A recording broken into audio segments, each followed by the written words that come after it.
ఆ, తెలంగాణ రాష్ట్ర సమితి అలియాస్ బీఆర్ఎస్ ఇటు పక్కన కాంగ్రెస్ పార్టీల మధ్యన మాటల యుద్ధం ఒకటి నడుస్తోంది. ఏంటి అంటే తాజాగా తీసుకున్నటువంటి నిర్ణయాలకు సంబంధించినటువంటి అంశం.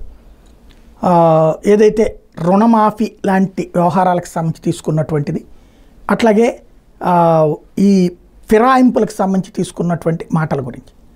బేసిక్గా ఇక్కడ ఇద్దరూ ఆలోచించుకోవాల్సింది ఏంటంటే, అనర్హత వేటు గురించి అడిగే నైతికత టీఆర్ఎస్ అలియాస్ బీఆర్ఎస్కు ఉందా? నా దృష్టిలో అయితే లేదు. ఎందుకంటే అడ్డకోలుగా చేసుకొచ్చింది వాళ్ళే. 2014-19 మధ్యలో అయితే తక్కువ మెజార్టీ వచ్చింది కాబట్టి తీసుకున్నారు, అది కూడా ప్రభుత్వాన్ని కూల్చడానికి కుట్ర జరిగిన సందర్భంలో తీసుకున్నారంటే ఒక అర్థం ఉంది. కానీ 2019లో పూర్తి మెజార్టీ బలమైనటువంటి సీట్లు ఇచ్చినా కూడా దెబ్బతీసినటువంటి పరిస్థితి. మళ్ళీ అవతల వాళ్ళని తీసుకుని, అంటే ప్రతిపక్షమే లేకుండా చూడాలనుకున్నటువంటి వాళ్ళు ప్రతిపక్షం గురించి ఇప్పుడు తమ దగ్గర నుంచి తీసుకెళ్తున్నారు అన్నటువంటి అనే హక్కు ఉందా? Number 1 point.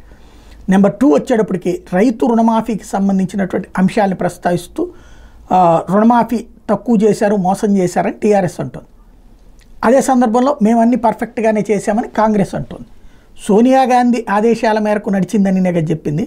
అసలు ఎంతమందికి రుణమాఫీ చేశారు, అలాగే ఎంత ఉండాలి, ఎంత రుణాలు ఉన్నాయి, ఎంత మాఫీ చేశారు, ఎవరికి చేశారనే లిస్టు విడుదల చేస్తే సరిపోతుంది కదా, ఆలోచించుకోవాల్సి ఉంది.